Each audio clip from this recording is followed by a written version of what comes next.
দেশকে অস্থিরিত করার চেষ্টা চলছে, সবাইকে একজোট থাকতে হবে, বলছেন ডাক্তার ইউনূস।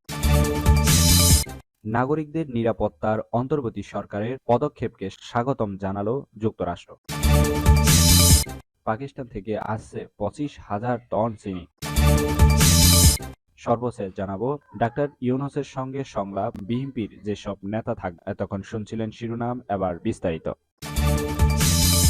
দেশকে অস্থিরিত করার চেষ্টা চলছে, সবাইকে একজোট থাকতে হবে, বলছেন ডাক্তার ইউনূস। ছাত্র জনতার অভ্যুত্থানে পাওয়া স্বাধীনতা যাদের পছন্দ হয়নি, তারা দেশকে নতুন করে অস্থিরতা করার চেষ্টা করছে বলে জানিয়েছেন অন্তর্বর্তী সরকারের প্রধান উপদেষ্টা অধ্যাপক ডাক্তার মোহাম্মদ ইউনূস। রাজধানী ফরেন সার্ভিস একাডেমিতে রাজনৈতিক দলের নেতাদের সঙ্গে বৈঠকে তিনি কথা বলেন। ডাক্তার ইউনূস বলেন, গত 5 আগস্টের পর থেকে নানাভাবে ষড়যন্ত্র চলছে। সারা দেশে শান্তিপূর্ণভাবে দুর্গাপূজা পালন হওয়ার অনেকের পছন্দ হয়নি, তারা চেয়েছিল অন্য কিছু। আমরা যে বাংলাদেশ গড়ে তোলার চেষ্টা করছি সেটা তারা মুছে দিতে চায়, এটাকে নতুন ভঙ্গিতে দুনিয়ার সামনে পেশ করতে চায়। বাংলাদেশের সংখ্যালঘু হিন্দু সম্প্রদায়ের নির্যাতন সহ বেশ কিছু ভিত্তিহীন অভিযোগ নিয়ে ভারতের গণমাধ্যমগুলো মিথ্যা ও অতিরঞ্জিত খবর প্রকাশ করে আসছে।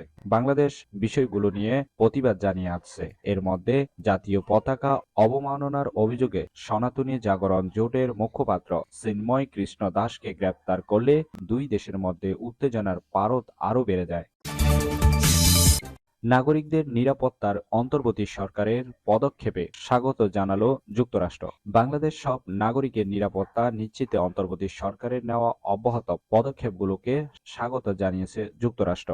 যুক্তরাষ্ট্রের পররাষ্ট্র দপ্তর এই কথা জানায়। এক প্রতিবেদনে এই তথ্য জানিয়েছে সংবাদ মাধ্যম ভয়েস অব আমেরিকা। বাংলাদেশের সংখ্যালঘুদের নিরাপত্তার বিষয়ে মার্কিন পররাষ্ট্র দপ্তরের কাছে প্রশ্ন করেছিল ভয়েস অব আমেরিকা বাংলা। প্রশ্নের জবাব ইমেলের মাধ্যমে দেই মার্কিন পররাষ্ট্র দপ্তর। মার্কিন পররাষ্ট্র দপ্তরের এক মুখপাত্র বলেন, আমরা সংখ্যালঘু সম্প্রদায়ের সদস্যদের উপর সহিংসতা ও তাদের প্রতি যে কোনো ঘটনার নিন্দা জানাই এবং বাংলাদেশের সব নাগরিকের নিরাপত্তা নিশ্চিত করার জন্য অন্তর্বর্তী সরকারের নেওয়া অব্যাহত পদক্ষেপগুলোকে স্বাগত জানাই। পাকিস্তান থেকে আসছে 25,000 টন চিনি। পাকিস্তানের কাছ থেকে 25,000 টন চিনি কিনেছে বাংলাদেশ। আগামী মাসে এই চিনি বাংলাদেশের চট্টগ্রাম বন্দরে এসে পৌঁছাবে। এর মধ্য দিয়ে কয়েক দশক পর পাকিস্তানের কাছ থেকে এত বিপুল পরিমাণে চিনি দেশে আসছে। এতদিন মূলত ভারতের কাছ থেকেই পণ্যটি কিনত বাংলাদেশ। এক প্রতিবেদনে এই তথ্য জানিয়েছে পাকিস্তানি সংবাদ মাধ্যম দ্য নিউজ ইন্টারন্যাশনাল। প্রতিবেদনে বলা হয়েছে, পাকিস্তানের কাছ থেকে 25,000 টন চিনি কিনেছে বাংলাদেশ, যা আগামী মাসে করাচি বন্দর থেকে চট্টগ্রাম বন্দরে পৌঁছাবে। এর আগে ভারত থেকে চিনি আমদানি করে আসছিল বাংলাদেশ। প্রধানমন্ত্রী শাহবাজ শরীফের অনুমোদনের পর এই বছর কম বেশি 6 লাখ টন চিনি রপ্তানির চুক্তি করেছে পাকিস্তানের চিনি শিল্প।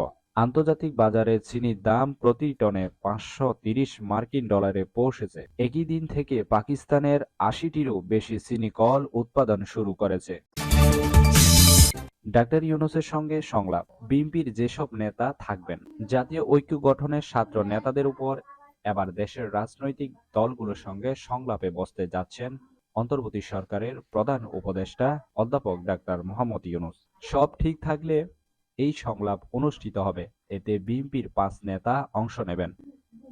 বিএনপির মিডিয়া সেলের সদস্য সাইরুল কবির খান এই তথ্য নিশ্চিত করেন। তিনি বলেন, অন্তর্বর্তী সরকারের প্রধান উপদেষ্টা ডাক্তার মোহাম্মদ ইউনূসের সংলাপের আহ্বান করেছেন। তার ডাকে রাষ্ট্রীয় অতিথি ভবন যমুনায় সংলাপে যাবেন বিএনপির 5 জন নেতা।